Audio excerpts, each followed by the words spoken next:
defies.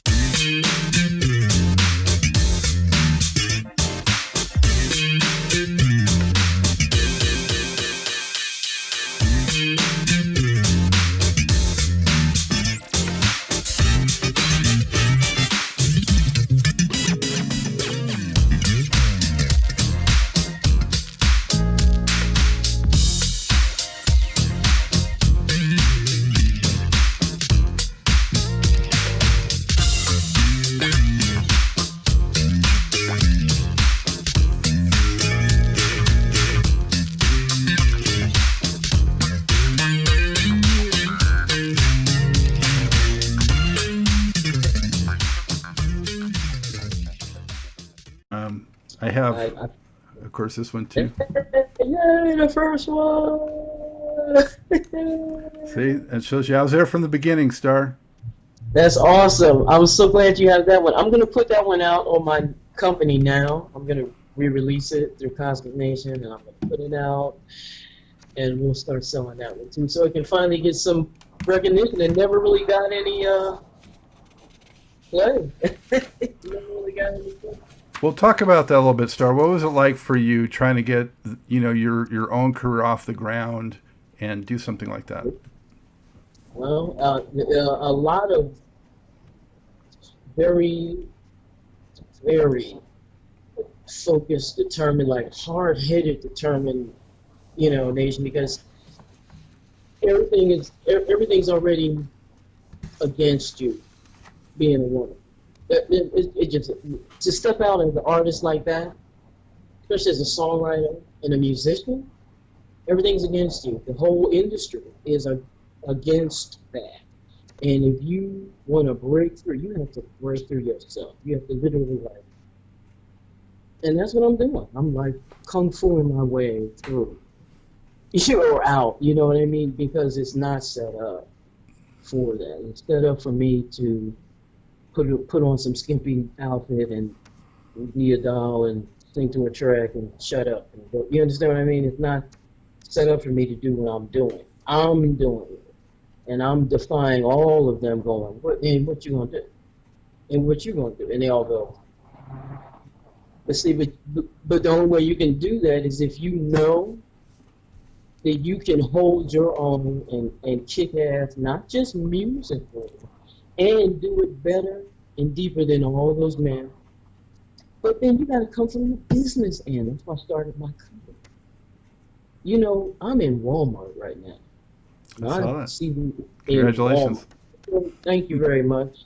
Cosmic Nation Productions is in Walmart, people. Okay, and I did that. All right, and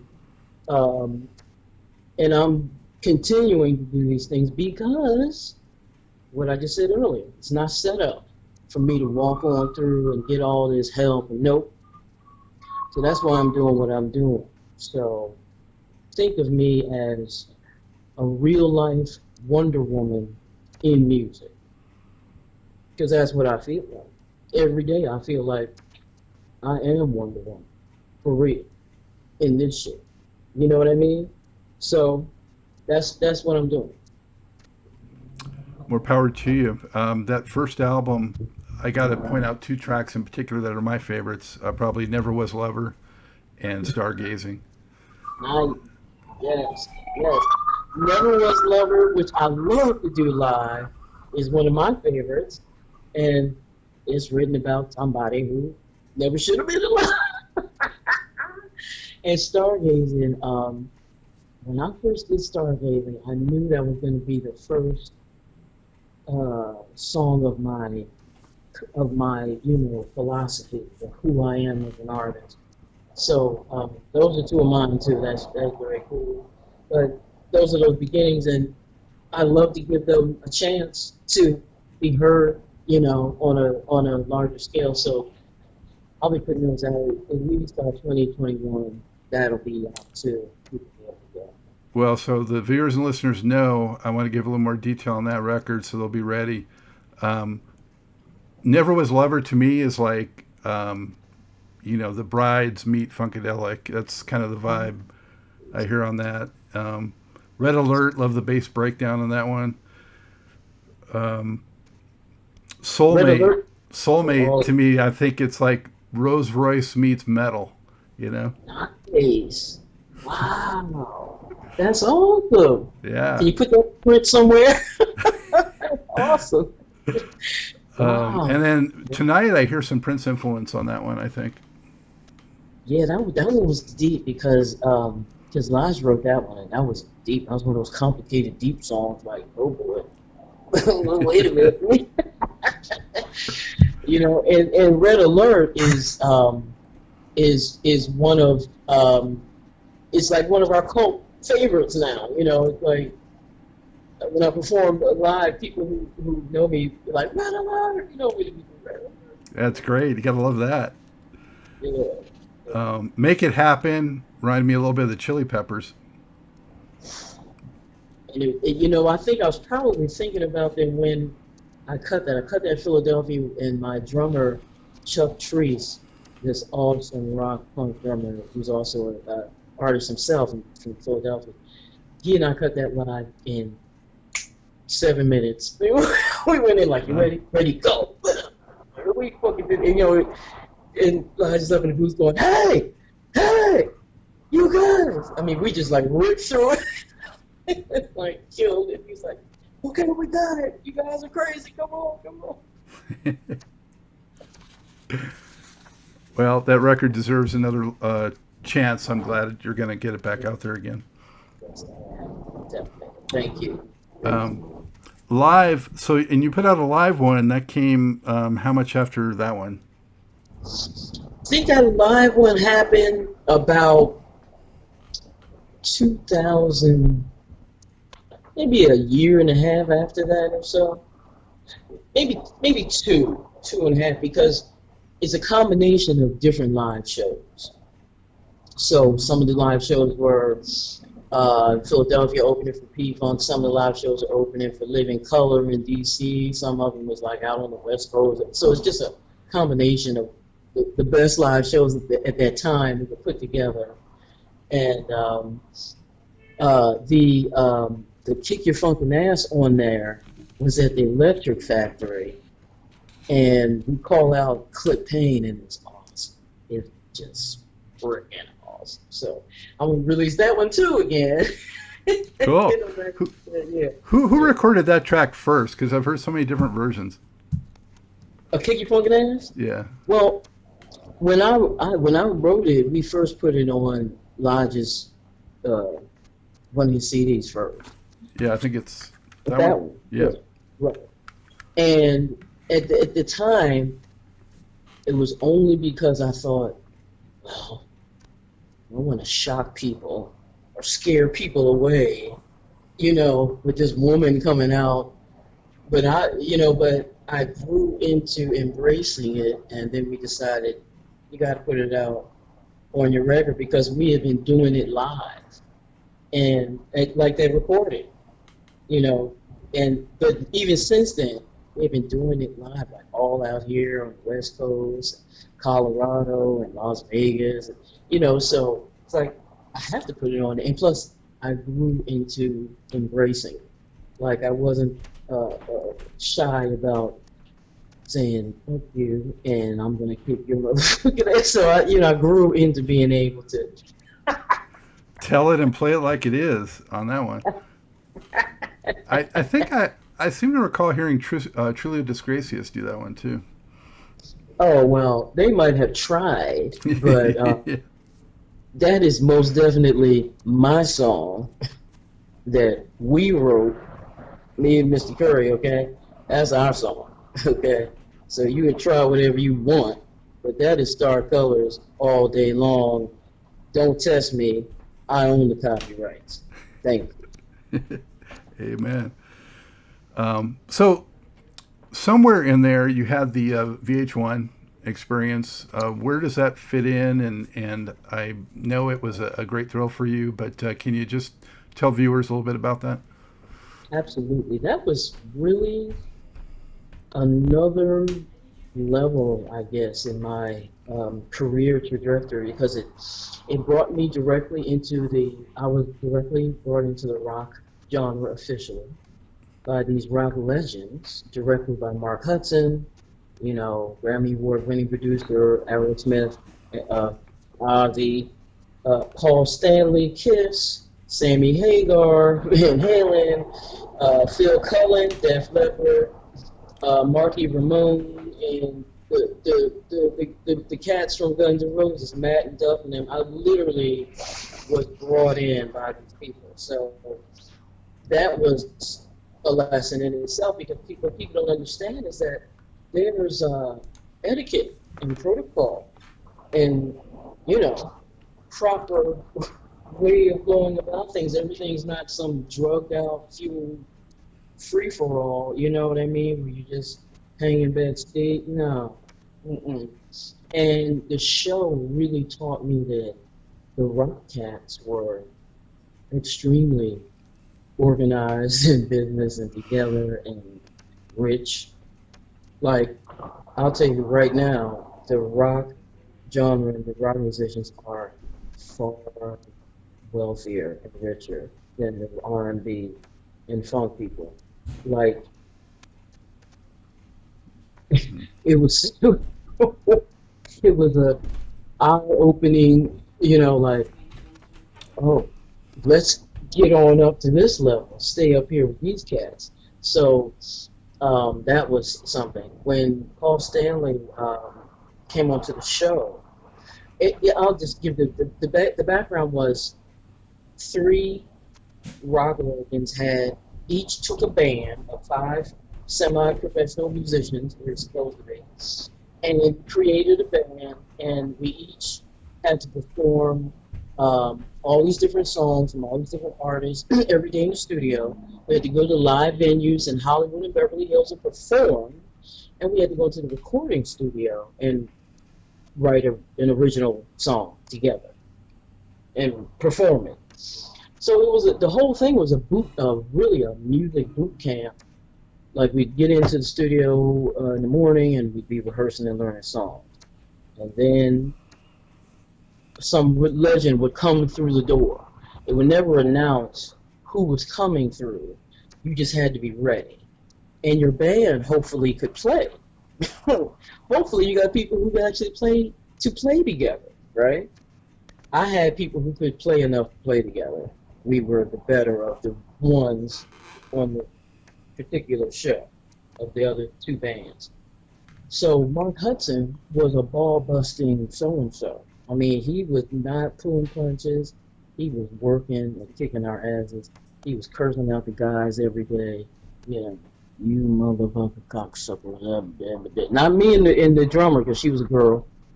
She was a lesbian, had a wife. But he talked to the guys that way for sure, every single day. Until he whipped this, we were like the ones, right? And he relied on me a lot to do stuff, you know. And when he saw what I could do, then he talked to the producers and realized, hey, this girl is some professional from George Clinton and Parliament-Funkadelic. I didn't say that coming into the show. I just came in like, I'm just one of these people. You know what I mean? Yeah. So they found out. They're like, do you know she's a blah, blah, blah, blah. So every time somebody would come into the show, Mark would have already told them about me. I got this girl, she's in Parliament-Funkadelic, she plays bass, she can do this and this and this and this and this. So they would come into the rehearsal looking for who he's talking about.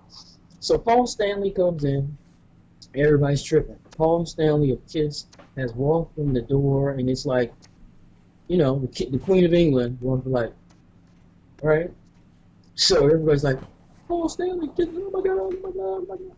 So he and Mark Hudson are friends from the 70s, from the Casablanca record label and all this shit. So they're friends.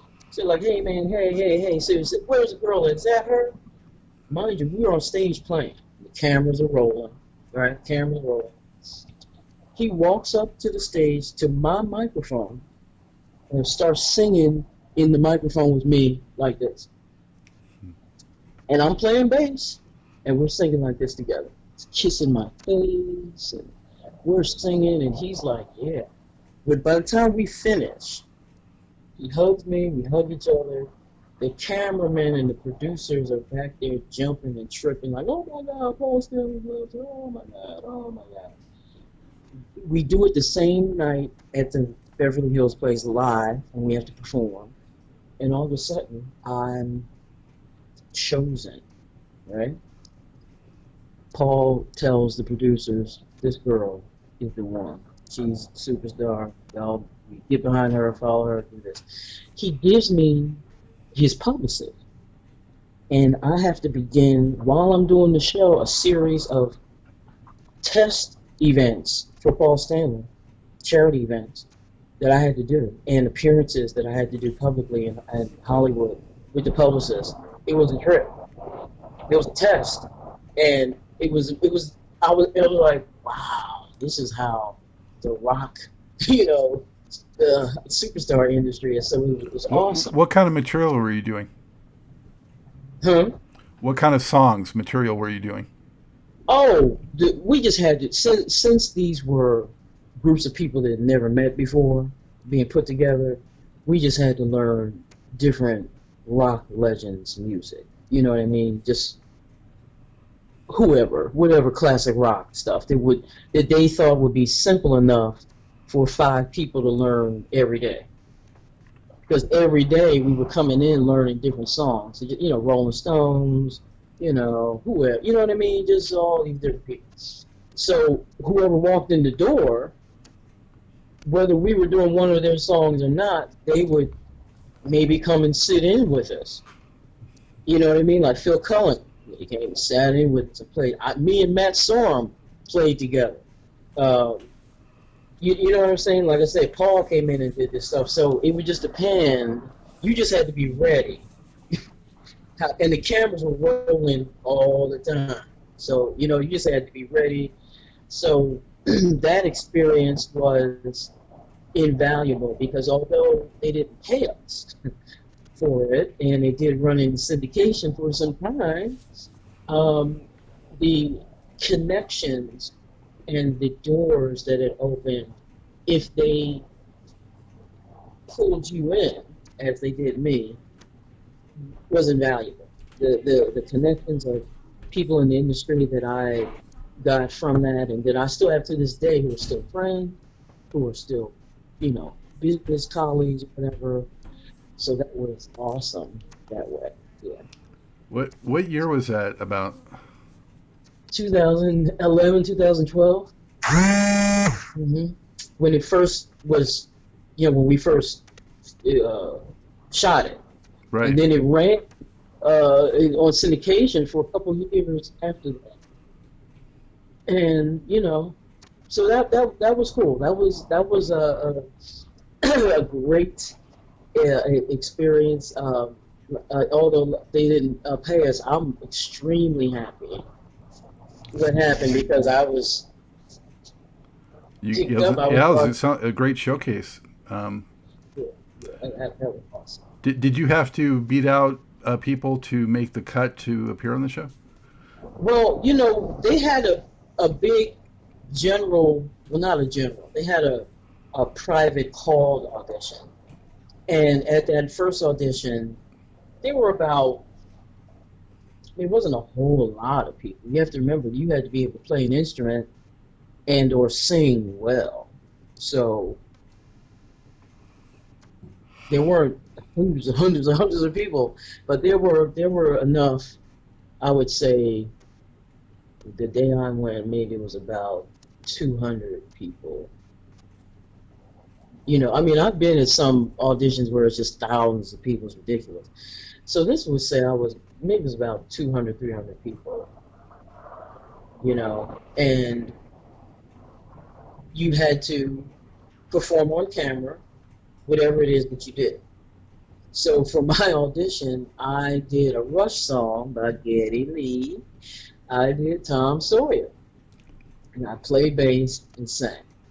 And just for anybody who doesn't know, it's not easy, people. You try to learn some Rush and sing it and play it, okay? So I did, and they were like, as soon as I was packing up my stuff, getting ready to leave, Some producers ran out after, like, hold on, wait a minute. We just want you to know that you're already in the show. So get ready. We're not going to wait to tell you, like, we're blown away. We've never seen anything like this. This black woman coming in here doing Rush. Okay, playing, but you're like, you're in. So I'm like, okay, cool. So then I got ready to, do it. So yeah, you actually had to audition on camera for it. You ever play that song during your own shows? Oh no, I would never disrespect them because I respect them too much as an artist myself. So that was just for that situation. So, do you do any covers as a rule on your shows? No, and the only cover that I do has been Sunshine of Your Love by Cream, and that is only because Jack Bruce himself gave me permission to do that song for the rest of my lifetime. So I got permission from Jack Bruce to do Sunshine of Your Love. So that's the only one that I did. Wow. Funkadelic did a version of that too. Yep. Blackbird, I think, is playing on that one. Yep. It was awesome. Like to a go-go beat. Right. Yeah. So let's talk about Living Galaxy. Congratulations being in a mainstream place like Walmart. This has had a long road to getting out, right? I mean, it's been in the works for quite a while. So can you kind of tell us a little bit about that? Well, as I said, there is no major support system of people for someone like me. Not that there's many people like me in this at all, first of all. Let's start there.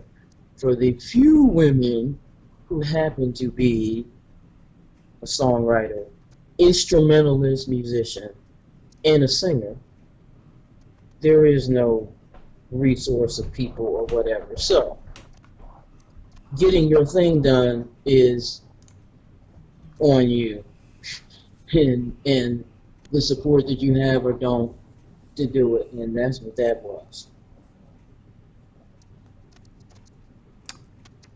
Yeah, it's really challenging, and it must be frustrating, but you got to just keep going and going, and you do. Well, this is why I have the nickname Amazon Warrior, because that's what I'm doing. I'm in constant some type of battle, in business battle, just to get something, just to get the record done, just to get this, just to get that, just to do. So, hence why I started my company. I am the CEO, and I am rolling this thing, and anybody not with me, I'm rolling right over. And that's it. Cosmic Nation is the company. That's right. Yeah. Wish you all the luck with that. And want to talk a little bit more specifically about this album. I think, it's very impressive. You've came a long way from that other one in terms of just, the level, the game. You've obviously upped the game in terms of the compositions and the execution and the cohesiveness. And I love the way you let some of the songs really stretch out too. That's one thing I always like, is, do songs to what they're worth, And I agree. If you're gonna rock them, rock it out. I agree, and you shouldn't feel stifled by radio programming or whatever, especially like when there's no radio programming going on. Let Your Stars Shine really stretches it out. Like I said, I See Your Freedom is one of my I See the Freedom is one of my favorites, and I hear Hendrix influence in there, and the breakdown and the way it ends. I mean, vicious. Awesome. But yeah, definitely just feeling more of let's just flow with the rock and be what we are. I can only be what I am, so let's just do it. Let's just do it for sure on that. Amazon Warrior. That one you mentioned, Matt Sorum, that reminds me a little bit of like a Guns N' Roses kind of feel to it. man, that would be cool to play that with him live. He's so badass. I tell you. And the attitude of, that track we're talking about, kicking your motherfucking ass. Seduce Me, really hot drumming on that one, and it brings to mind like a Mother's Finest type of thing. Oh, nice, interesting. Of course, I love them. Have met, Joyce and them before. My drummer, really, Sandro Feliciano, he really laid that all out. Just, he just laid that all out. So yeah, obviously that's it. Diabolical Done. Faster than the other stuff, but like a real fun, fast rock kind of tune. Somebody said to me like, "Oh, you're doing metal now." I said, "Oh, okay, yeah, well, yeah." Yeah, the tempo's more metal on that one. Yeah, for sure. Okay. I'm Still Standing, real catchy rocker. That's the one. If I was going to say push a single off this, it would probably be that for radio. The chorus is real catchy, kind of anthemic. Is that the right word? With the chorus. Yeah, definitely. Yeah, I wrote that about my dad when he passed, and just the feelings of dealing with him being gone. So then it turns into an anthem, from there. But yeah, that's where it started from. Like, ugh, this is how I feel about this. Sorry about that. Without, after we talked about him before. Yeah, right. Without sobbing all the time, I was like, let me get it out this way. So, yeah. Yeah. Well, that's, I think, a big part of the Starr Cullars story is taking any of those negatives or challenges or things that could be downers and really pushing it forward as power. Absolutely. That's definitely been the tapestry of my thing. Yep, for sure. Good. So how's the reaction been to this record, and how do you feel about it? The reaction has been really great, and I'm very happy, a little surprised, but really happy that people are, even people who might not traditionally be rockers or into rock or metal, are liking it, listening to it. That's really good. I'm really happy that the songs and the music can transcend, to reach all kinds of people. So that's great. And now Walmart Canada has just invited me to them, so we're going to be selling in Canada too, people. So yeah. Hey, completing the Rush cycle. That's right. Oh, that's right. That's right. My Canadian brothers. That's right. Absolutely. And you had a DVD that I've seen information on, but I haven't seen it. What's the status of that Live at BB King? You know what? We just ran out of print of those and haven't made any more. That was a great DVD at the time, and we just haven't made any more of them. I should make a few and put them on my website, just to have. But I've honestly been just trying to, get as much current,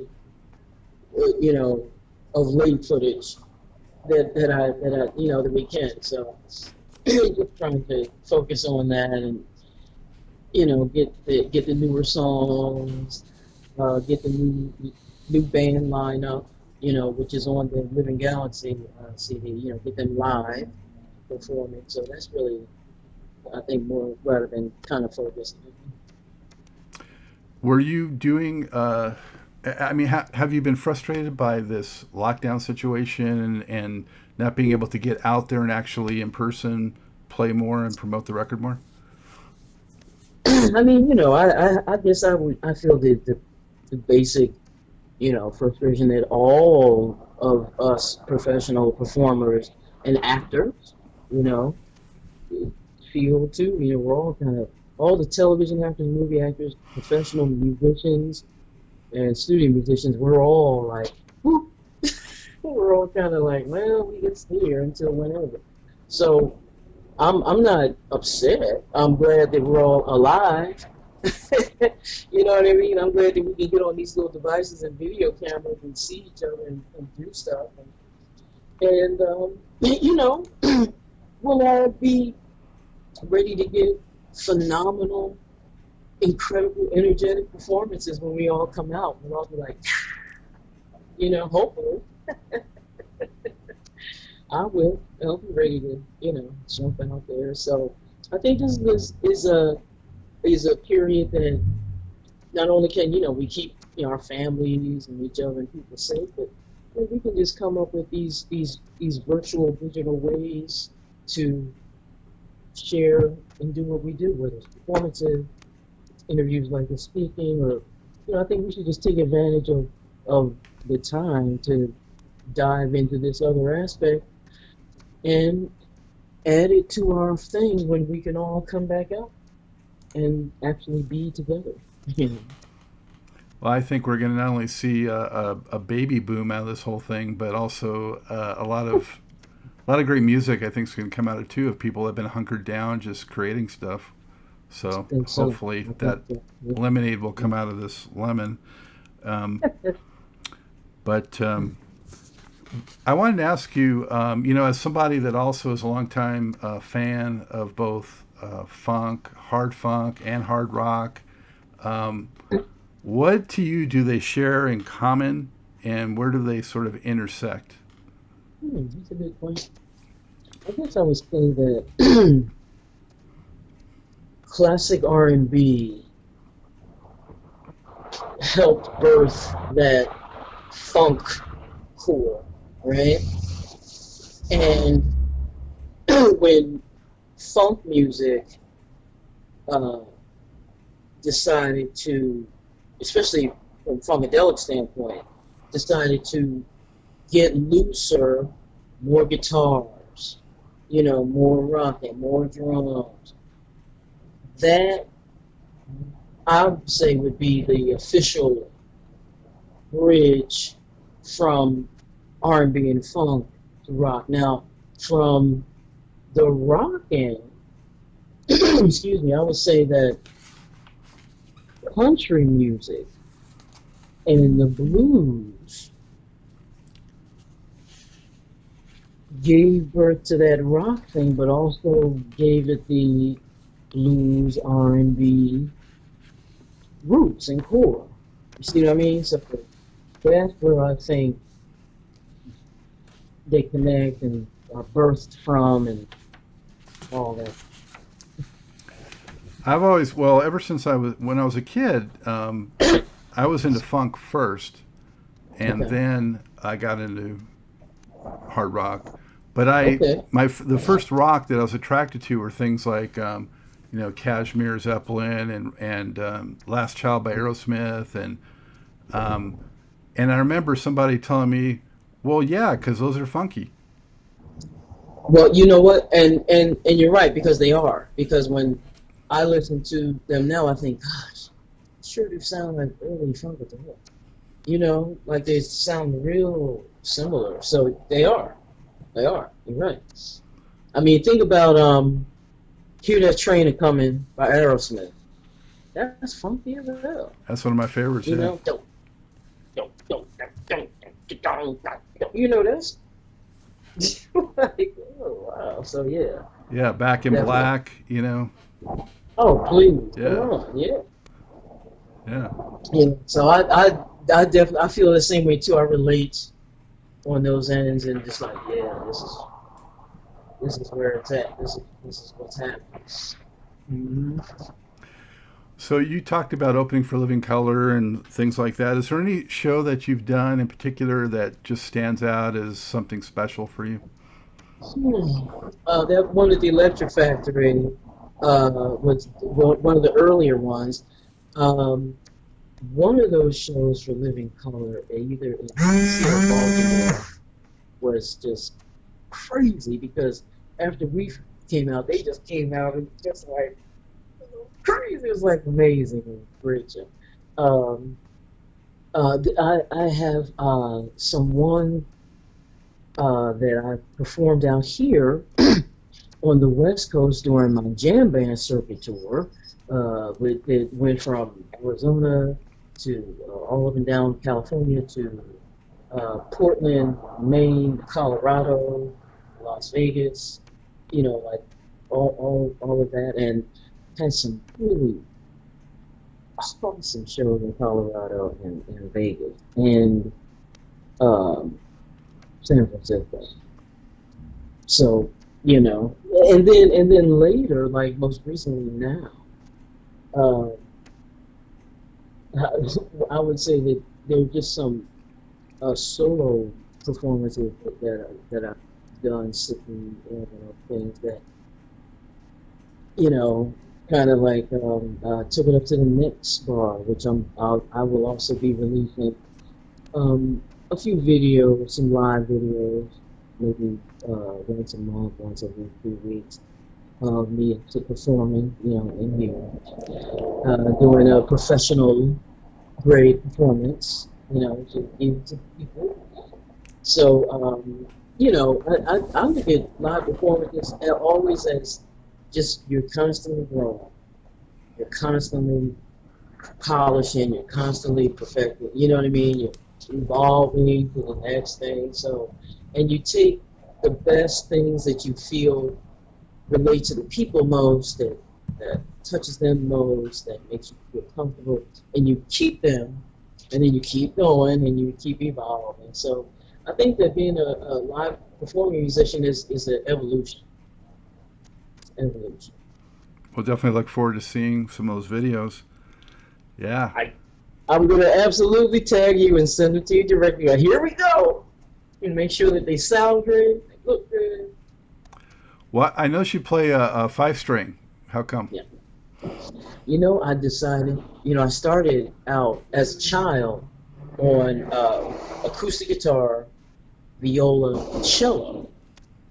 So, I've been a string player all my life. I figured, well, you should get into that. I love the low sound of the beat. I love that frequency and that whole depth that it brings. And it brings a whole other range for you as a bass player. So I just forced myself to learn it when I was in P-Funk. I started learning 5 and just kept going. Yet one more unique thing about Starr Cullars, the whole package. Did you ever get to meet Larry Graham? I have not. I know that when the group went in, when the Parliament-Funkadelic went into the Hall of Fame, he was there. Larry Graham was there presenting or something going in. So the guys then got to meet him, but I was not there, so I have not physically met him yet. He's just been that mythical, legendary figure, who happens to pave the way for what I do. Yeah, I hope to have him on the show one day. I did get to meet him backstage at a show at the House of Blues, and he was just such a great, nice guy. I mean, he spent as much time with me as I wanted, and just yeah. So, and he's still doing what he does at his age, so it's awesome, He's a god, like I said earlier. He's a god. Yeah. I have one more question in mind for you, and this will maybe rack your brain a little bit, but we'll see. What would you say your 5 desert island albums? Ooh, boy. All right. Only 5? Yes. With Roundabout. Marvin Gaye's What's Going On. Band of Gypsies, Jimi Hendrix and them. Living Colour's first record, Vivid. Mine. We have to see. All right, we got Yeah, to yeah, 5. Good enough. yeah. I mean, it's way too hard. My P Funk group is way too many. I can't even begin to even narrow down. It's just too many. I already have five of those by themselves. Yeah, no doubt. Yeah. So, what's next for you? What's on the horizon? Next is continuing to market the Walmart products and sales, and we are pursuing a possible Netflix documentary situation. So I'll kind of keep you posted. And outside of doing these live performances that I'm going to do from here, just gearing up for the day when we can emerge and I can say I'm coming to your city. And also writing the documentary. Since we're down, I might as well put it together properly. Brendan Reed told me to write a book and do a movie on my career because he said it's insane, you have to. So we are. All right. Well, we look forward to all of that good stuff. And how can people keep up with everything you're doing? Where do they go? What do they input on their computer? You can keep up with us at www.cosmicnationproductions.com. That's COSMICNATION Productions.com. It sounded like an updated version of the Mickey Mouse Club thing for a You're moment right. there. The Rocky Mouse, Funky Mouse. You're Yeah. right. Awesome. Star, thank you so much for sharing the Oh, story, man. spending the time, and Well, all the great thank you. music. Thank you. It's been an absolute pleasure. I'm honored that you are such a thorough researcher and supporter and patron. I thank you very much for that, and look forward to the next one. Maybe I can have ready a live performance piece to do. Fantastic. I'll hold you to that. Yeah. Hey, back at Truth and Rhythm headquarters. Thank you for joining us on another magical ride with Truth and Rhythm. Whether you're watching or listening, as always, thank you so much for your continued interest and support. Be sure to subscribe. Go to YouTube, go to the Funk and Stuff channel. That's where Truth and Rhythm lives and breathes and thrives. Also, goodies here like TIR Quick Takes. And if you subscribe, you know what? You get the show before anyone else. It's free. If you love jazz, funk, R&B, soul, you can't miss it. Pass it along. Tell a friend. Tell family. This audience is growing, and it is a beautiful thing, all coming together for the love of this great music. Also, if you can throw us a buck or two, we could use the support financially, keeping the lights on, keeping the servers going, all these expenses. If you can help support the program, whatever you can give, much appreciated. Go to the funkandstuff.net website. And on the right hand side of every page, you just click and you can donate through PayPal, credit card, whatever. Very easy to do and so much appreciated.